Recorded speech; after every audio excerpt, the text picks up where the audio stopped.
Good morning, sunshines. You guys are thinking, Kelly, it's not 8 a.m.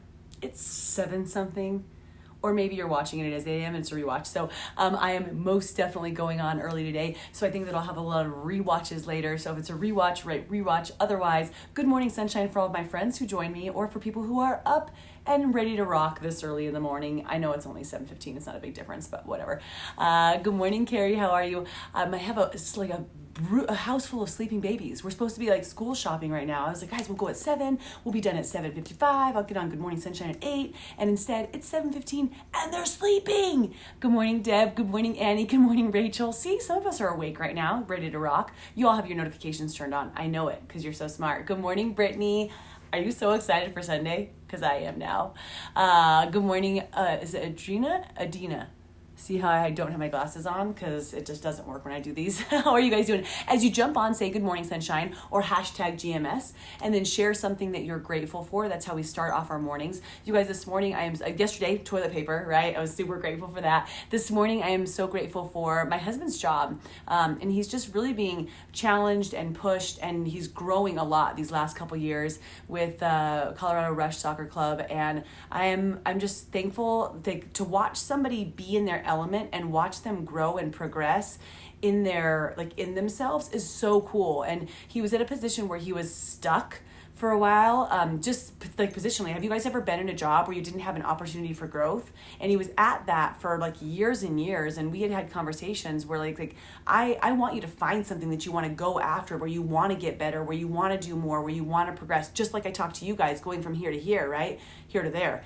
And he's found his there and he's progressing. So super grateful for that. Grateful for opportunities this morning. Share something you're grateful for. Kids starting again. Yes. And then it's Wednesday. So we like to look at our visualization as a part of our miracle morning routine. You guys remember, this is all a part of our miracle morning, which is setting us up for success and powerful, like just a feeling of power and confidence throughout the day so that you can progress to your goals. And our savers, designated by Hal Elrod, you can do your own morning routine, but it's our silence, affirmation, visualization, exercise, reading, and scribing. That's like this morning routine you want to get done each morning if possible. And some of you just practice once a day, once a week, whatever that is with me. Today we talk about our visualization. So take some time to visualize today. You guys, take some extra time to really see what you're going after in your life. And if you have something you want to share about that, then that would be absolutely amazing. I love that, Brittany, there. So let's talk about money for a second and talk about teaching our kids about money. And this is a real life example from something we're experimenting with. And before we even get into that side, like to just pause for a second and recognize, are you a master of money? Like in your household, are you good with money? Do you feel like you could educate someone else on money? Do you feel like your finances are solid?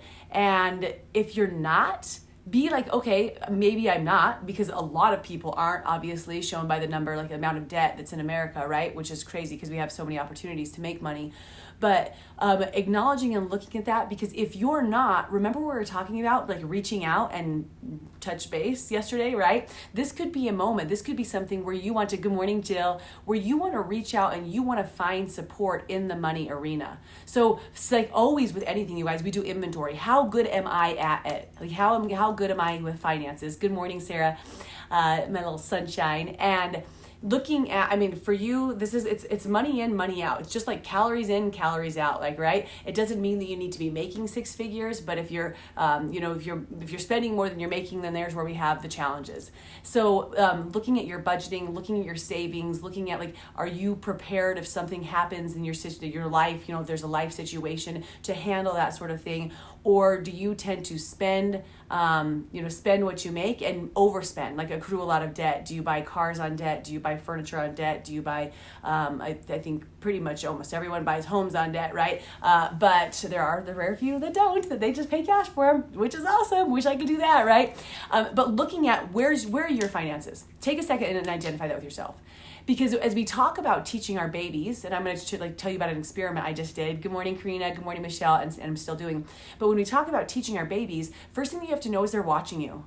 Like they're watching you and they're watching your attitude towards finances, and they're learning. They're learning about about credit and debt. Like they learn if like you swipe a card and it's okay because we'll pay that off later. If they can understand what's going on. They might be too young to understand what's going on, but here's life situation for me. Okay, so when my kids were babies, babies, we had a good amount of cash flow coming in. We had our real estate business, our mortgage businesses, and we bought the cars we wanted. We paid cash. We bought a house with a $3,500 mortgage because it was easy to pay for with all the money we were making. And that was like well above, like we still were well within our ratio of, I don't know if you guys have ever studied Dave Ramsey, but that was a low mortgage for what we were earning. And then we would just get what we wanted to get when we wanted to get it. Like that's pretty much the way things worked for a while. And I'm thankful, I'm grateful. You guys have heard my situation where when the economy changed and we lost our real estate, well, I decided not to do real estate, but we lost our financial business and like shit hit the fan for us because even though we had prepared for like what we were earning, we didn't prepare for 2008 to happen. We didn't have any preparation for that. So now I operate a little bit differently coming out of that. But it was funny to watch my kids go through the, like at first when they were really little, like being able to just go and grab anything to where we couldn't anymore. And we would go through the store, and I told you guys about this, where like they would be like, can I have that? They wanted a candy bar, they wanted gum, or they wanted whatever. And like they learned, it took like about a month, but that the answer was always no. Like it was no, we don't need it. You can't have it, whatever it was. They were learning about finances from me because they were seeing that at this point, it wasn't just like willy-nilly money everywhere, right?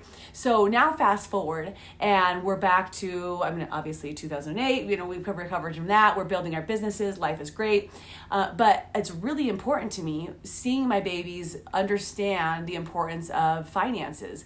And I was starting to notice that they weren't anymore. Like as you start to earn more and maybe you're fine with, throwing cash out, they were like, oh yeah, I'll just get that. Like we just need that. Oh mom. And it would be like funny, like they were kind of begging for things, but also like there was this expectation. Good morning, Anna. How are you? And I didn't like what I was seeing. So at the beginning of this year, we decided to kind of alter some things. And my goal, my intention is to teach my kids about budgeting and finances. My kids are 13 and 15. And I think that I probably could have done this a lot longer before that. And if you guys have a strategy that you've used that's worked, like I would love for you to share this. And it's kind of just experimentation. I think there's a lot of different things that are available to work. First thing, inventory yourself. If you're not doing it right, how are you supposed to teach them, right? You got to get your own finances in check and understand your spending versus making. So, this is not a lesson of earning, by the way. This is a lesson of budgeting. And what we've decided to do is we give each one of the kids, they have $100 on the first of the month, which my husband hates this, by the way. He's like, what the hell are you doing giving our kids $100 in the beginning of the month? Like, what do they do to earn it, right? So like, there's the whole, like, do you have chores? Do you pay for chores? Whatever that is. So there's that mindset's completely different. This for me was about educating them because I knew that I was spending way over $100 a month on their items, on their haircuts and their supplies that they needed and their like random, like I need this shirt for gymnastics. No, this is not their like actual gymnastics or soccer expense. That's way more than $100, right? But like all of these little items, like school items, I need this for a note, for school. I need, can I have lunch money for today? And I did the math and it was far more than 100. So here's what we did. We gave them, we had a conversation about this is what you're going to get and here's your responsibilities and here's mom's responsibilities. So mom and dad still pay for soccer. We still pay for gymnastics. We still pay for food. But all of these different things are in your category of what you pay. If you want clothes, if you want new shoes, if you want to get some new makeup, if you want hair gel, if you want to get your hair cut, we share the expenses for things like our glasses because I want them to have responsibility also with their purchasing, right? So we share the responsibility for glasses. We share that for like some of those other gymnastics things that Kinsey needs, but we try to kind of balance that out, right? And then at the beginning of the month, they get their $100 and they've had to this started in March, I think. They've had to start budgeting out what they're getting. And there's some months that I watch them and I'm like, oh my God, are they learning anything? Like, are they learning anything? My son still, he's like, hey, can I get some more V-Bucks? Can you get me this money for whatever? And he's usually the saver, right? My daughter's more of the spender. She knows that she'd say it. But it was just like, is this even working, right? And then yesterday was awesome. So we're at school supplies time, and I've always given them, and I don't know how you guys do back to school shopping. My mom just took me shopping and got whatever clothes or whatever. It was awesome. But my kids get out of control. They're like, well, I want like all, like you go to school supplies and it's like they want to get like the nicest folders and the nicest pencils and the whatever brand of whatever. And I'm like, we have half this stuff at home. Like you don't need it, right? And then we want to go school shopping and I need 2 new pairs of shoes and I want all this stuff. So I had to be like, so it's like, so a long time ago, this was years ago, we had $200 for your back to school shopping. See, it all comes together, guys, back to school shopping, right? You have $200 for it. So now this month, they have a little bit extra budgeted. So they have another $100, whatever. We've got this like set amount. Okay. So my daughter, she's looking at the things that she wants for school shopping. And, she's like, well, I want to get my like hair done and I want to get my eyebrows done and I want to get like, I need to have my new school supplies and I'm going to get blah, blah, blah. And I was like, okay, so like we need to write this down. Like, what's your budget? Where are you at? And she had to go through and see what money she had saved so far, right, throughout the summer, or over the last, so good morning, Heather. Good morning, Michelle. Good morning, Tanya. Looking what she had saved from last March. And by the way, if you don't have kids, this could be like an idea for you, for yourself as well, right? So we looked at the budget and really saw, like she did, I kind of just watched, she got to explain it to me, and then she went out and she found the cost of, this is the backpack I want, this is the pair of jeans that I want, this is the, I have like, what else did she have there? She had a couple other things. It left her $12 that she could have for like her other like little shirts and stuff. But then she's like, oh, I do have that one gift card. So she started to think, she started to understand, right? And then I was like, okay, well, let's look at your Letterman jacket, because we agreed to share the expense of that because they're $400 jackets. And I know, like, once again, when you're sharing it, she's picking more consciously about what she would actually want. Mom is just not giving it to her, right? So now she's making decisions based on like it not just willy-nilly. So she's really going to pick that one that she wants. So she's like, well, the one that I want is going to be about $400. So I need to pay $200. So now it's in her budget. It's a part of her budget. And at the end of all this, you guys, she comes to me yesterday and she's like, okay, so I'm not going to get my hair highlighted.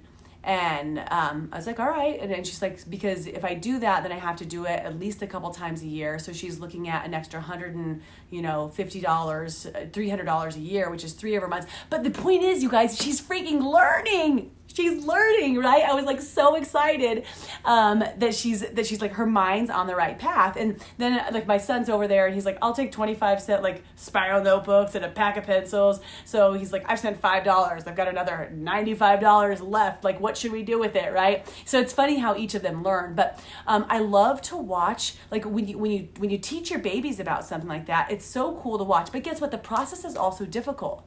So this is the share of this, because you know what's much easier than what I'm doing? It's just buying what they want. And we have the availability to do that. Like I could go, yes, can I get her Letterman jacket? Of course. Yes, could I take her shopping and get her hair done and do all those things? Absolutely. Of course I can, right? But I don't feel that I'm teaching her the responsibilities of finances necessarily when I'm doing that. Now, there's sometimes I get like spoiling them from time to time, and your parenting is your parenting, but I'm really interested in having a little human that walks out into the world and understands what it means to put, like, to get a loan for a car. What does that mean when they have this much money? When they understand what it means to look for a home, when they understand what it means to be able to budget for groceries, and is eating out really that important to you all the time? And already that's one thing. Like my kids used to ask for Starbucks all the time. I'm like, sure, I can swing in. Do you have your money? Right? And sometimes every once in a while they say yes, but a lot of times like, you know what? Never mind. Right? So they're learning the value of like the items that they're buying. What is the true value for themselves, and is it worth it for them? And I don't know if it's the right strategy, you guys. I have no idea. Like my husband wanted to stop a long time ago. Like after yesterday, I was like, no, we're winning. And I know that we're still spending less on like all of the crazy stuff that they would be buying. And I know that my son's probably buying more crap than he was before because he doesn't have as many expenses as my daughter. But I don't know if it's right, but I know that I'm giving it a shot. And here's the biggest part. It's not easy. That's what I was going to say. It's not easy because when they're asking for something and you say no and you get the ugh and the look and the grumpiness back, it's hard to like stick to your guns sometimes, right? When we're discussing the Letterman jacket and I get like a full like, oh my God, so you're saying, so maybe I just won't buy one. Like, it's like drama, and then we're sad, and then we're angry, and then are you serious, and are you kidding me? And we have to have a conversation again about this is why we're doing this, and this is what we're learning. And then at the end of that, like, we can finally like come to, like, it works, right? So wrapping it up, you guys here, do your hearts, do your loves, do your high fives. Just be knowledgeable about what you are teaching them. You don't need to use my strategy. I'm almost dead, mama. And go look at him. He's upstairs. All my house is sleeping still. Like, be knowledgeable about where you're at. And guys, if you didn't learn, if you don't have, like, if finances are a challenge for you, do you want to leave your kids off in a better place than you? Do you want them to be in as much debt as you? Do you want them to have collectors running after them? Do you want them, spending every dime that they make and more? Because they're going to watch you and they're going to learn from you unless somebody gets in their life and stops them and teaches them something else. So see where you're at, and then think about what can you do to start to teach them. And it can be even when they're little, right? And remember, I didn't say this was a lesson about earning. Of course, that's an entire another lesson, which needs to be a part of that, of like earning the $100. But I can tell you this, my daughter knows that she's going to start getting her hair done when she's a supervisor with my company. So when she gets to a certain point, which is going to take her however long, that's her like placing money, like placing a value on her work ethic, whatever you guys got me, right? To be able to get there. So if you guys are committed, right? And I love it. Grateful for teachers who take my kids all day. Cindy, that one's awesome. If you guys are committed to this, right, just commit to reviewing your strategy. Just review it. Just think about, and you don't have to make any changes now, but am I teaching my kids good habits or bad habits?